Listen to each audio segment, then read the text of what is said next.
మద్యం విక్రయాల్లో కూటమి ప్రభుత్వంపై మాజీ మంత్రి పేర్ని నాని చేసిన అవినీతి ఆరోపణలను ఎక్సైజ్ శాఖ మంత్రి కొల్లు రవీంద్ర తీవ్రంగా ఖండించారు. పేర్ని నానివి కారు కూతలంటూ విరుచుకుపడ్డారు. మద్యం విక్రయాల్లో అవినీతికి పాల్పడింది మీరేనంటూ విమర్శించారు. గత 5 ఏళ్ల వైసీపీ ప్రభుత్వంలో జరిగిన మద్యం అవినీతిపై సీబీఐ ఎంక్వైరీ జరుగుతోందని సిట్ ని సైతం ఏర్పాటు చేశామన్నారు మంత్రి. సిట్ ఏర్పాటు చేసిన రోజు సాయంత్రం తాడేపల్లిలో ఫైల్స్ ను దగ్ధం చేశారన్నారు. ఏదేదో కారు కూతులకు వస్తా ఉన్నా, ఏదో మాట్లాడమన్నారు, ఏదో పిచ్చివాగుడు వాగుతూ ఆంధ్ర రాష్ట్రంలో అమలు జరుగుతున్నటువంటి మద్యం విధానం పైన చెత్త ఆరోపణలు చేస్తూ మాట్లాడినటువంటి మాటల్ని తీవ్రంగా ఖండిస్తా ఉన్నాం. నిజంగా నీతి నిజాయితీ చిత్తశుద్ధి మీకుంటే ఇవాళ మీరు చేసినటువంటి పాపాలు ఒక్కొక్కటి బయటకు వస్తూ ఉంటే చూసి తట్టుకోలేక పిచ్చివాగుడు వాగుతూ ఉన్నారు.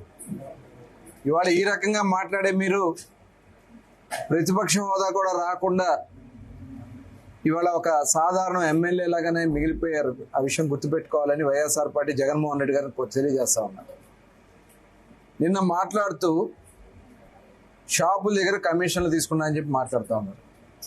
ఇవాళ మేము ఎంత పారదర్శకంగా చేసామంటే, గతంలో మీరు ఒక విధానంతో దోపిడీ చేయాలనే లక్ష్యంతో ఆ రోజున ఎక్సైజ్ డిపార్ట్మెంట్ని సెబ్ పేరుతో మొత్తం కూడా విచ్ఛిన్నం చేశారు. తర్వాత గవర్నమెంట్ షాపులు పెట్టుకుని రేట్లన్నీ కూడా విపరీతంగా పెంచేసి 50 రూపాయలు ఉన్నదాన్ని 250 రూపాయలకి పెంచేసి గవర్నమెంట్ షాపుల పేరుతో మీ అక్రమ మద్యాన్ని ఆ షాపుల్లో అమ్మినటువంటి విధానాన్ని ఇవాళ విచారణ జరిగి మొత్తం బయటకు వస్తూ ఉంటే ప్రజల దారి మళ్లించాలని మీరు ప్రయత్నం చేస్తూ ఉన్నారు. బియ్యం దొంగ, బందరు బియ్యం దొంగ,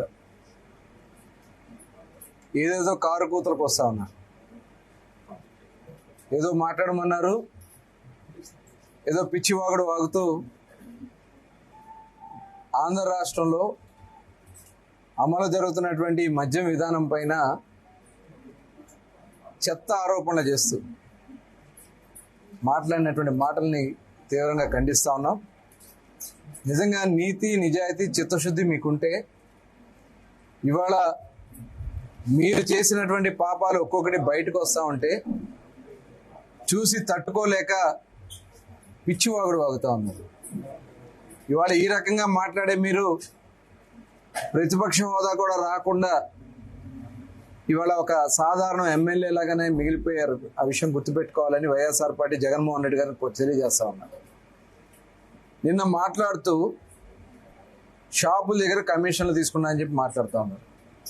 ఇవాళ మేము ఎంత పారదర్శకంగా చేసామంటే, గతంలో మీరు ఒక విధానంతో దోపిడీ చేయాలనే లక్ష్యంతో ఆ రోజున ఎక్సైజ్ డిపార్ట్మెంట్ని సెబ్ పేరుతో మొత్తం కూడా విచ్ఛిన్నం చేశారు.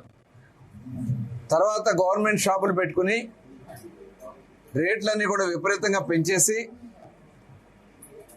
50 రూపాయలు ఉన్నదాన్ని 250 రూపాయలకి పెంచేసి